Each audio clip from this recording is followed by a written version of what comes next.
Today we will be reading Galimoto, written by Karen Lynn Williams and illustrated by Catherine Stock.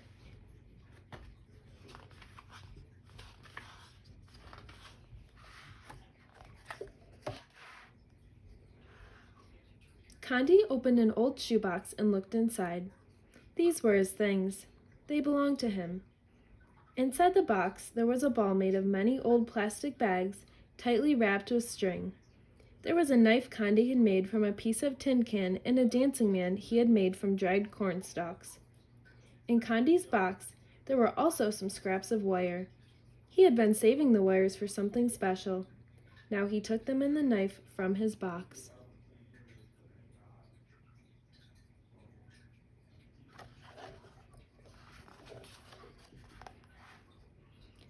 I shall make a Galimoto, Condi told his brother Ufulu.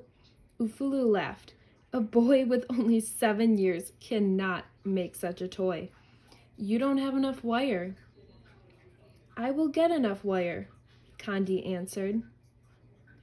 So, class, do you think that Condi will be able to build a Galimoto? Why or why not? Take a few seconds to discuss this with someone around you.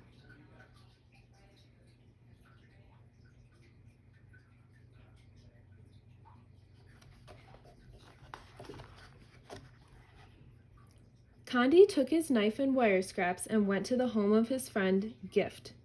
I want your wires, Condi told Gift. I'll give you my knife for them. Why do you want the wires?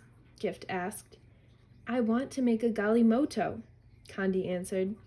Gift ran his fingers over the tin knife. It is a good knife. I'll cut a dancing man with it. Gift took a handful of wires from his box of things and gave them to Condi. That's not enough wire for a Galimoto, he told his friend.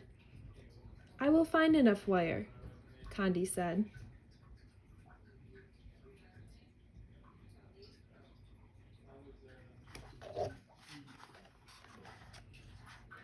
Condi put his wires into an old white plastic bag and took them to the shop of his uncle. Good day, second son of my brother. His uncle greeted him. How can I help you? I want some wire, Condi told his uncle. How will you pay for it? I have no money, Condi answered, but you have wires on your old packing boxes from the city. They would make a fine Galimoto. So you want to make a Galimoto? The son of my brother is a clever boy. Take the wires.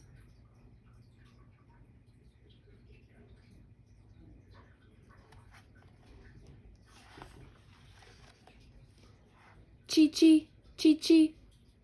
Condi could hear the grinder at the flour mill. Many women with babies tied on their backs waited in the hot sun. Others arrived carrying heavy baskets of maize on their heads. Condi squeezed through the crowd.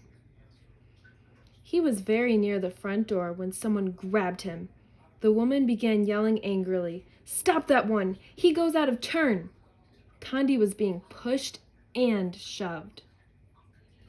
Class, how would you feel if you were Condi in this situation? Discuss this with someone around you.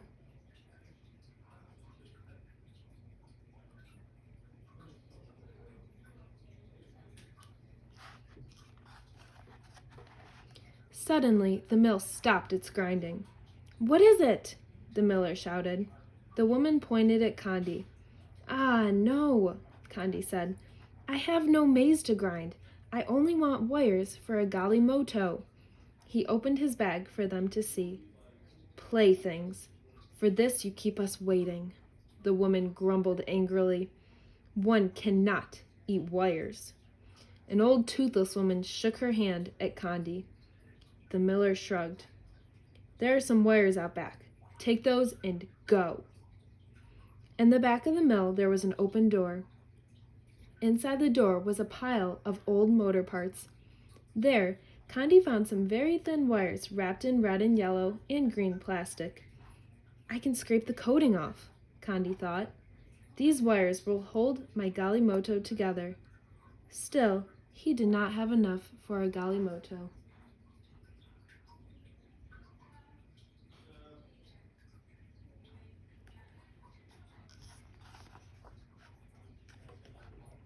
Condi passed some young children playing on an anthill. One was Monday, the small sister of his friend Gift. She had a fine long piece of wire, which she stuck into the hard dirt.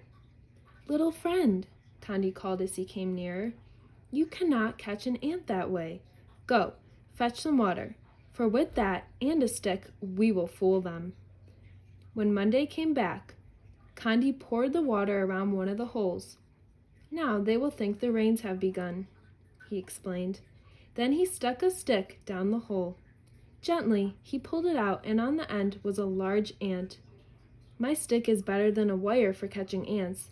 You may have the stick, and I will take the wire."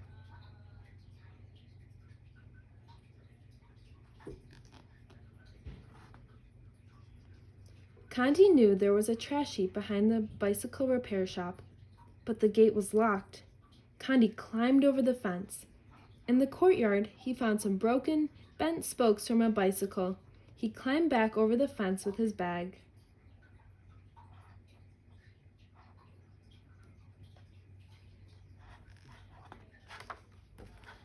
"Thief! Help! Police! Thief!" Condi heard a voice call. Children came running from the marketplace. Men came running from the shops. They made a circle around Condi. "Thief! Thief!" they chanted, pointing at Condi. A policeman arrived. He grabbed Condi by the shoulder. "What are you doing?" he asked. Condi showed the policeman his wires. "I want a Galimoto," he explained. "I need these wires." "Galimoto," the crowd murmured. "Galimoto." They shook their heads and went back to their business. "Take your wires and go," the policeman told Condi.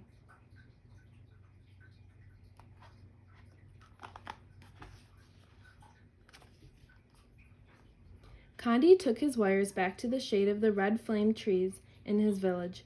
Nearby, his mother and sisters pounded their maize. They sang of the hard work they were doing. Condi sorted his wires. They were thick pieces and thin pieces. Some wires were long and some were short. Condi banged the bent and twisted ones with a stone to straighten them. Then he began. The thick wires made the frame. He wrapped the very thinnest wires at the joints to hold the Galimoto together. "My Galimoto will be a pickup," Condi planned. "It will carry maize to the city, and it will have an antenna for the radio." He smiled. Condi worked all afternoon. He pounded the strongest wires around a pipe to make the round wheels. A sturdy piece of bamboo made the rod for the steering wheel.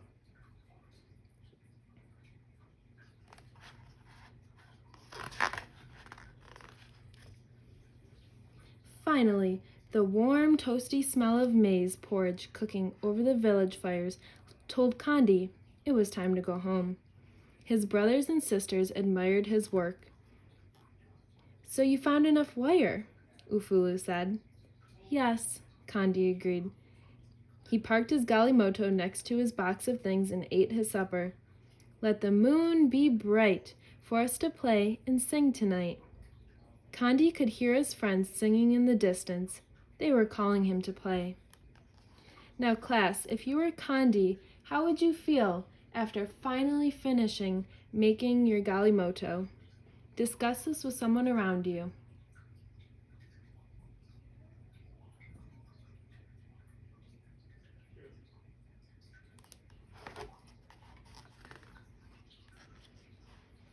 Now he carefully guided his Galimoto over the dusty path.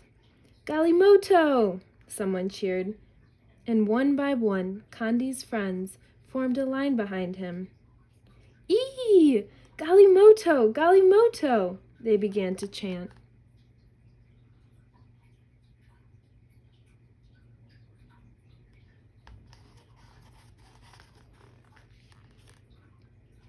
Condi saw the shadow of his Galimoto, cast by the moonlight, racing alongside. "It's a fine Galimoto," he thought proudly. "Perhaps tomorrow I shall make my Galimoto into an ambulance, or an airplane, or a helicopter."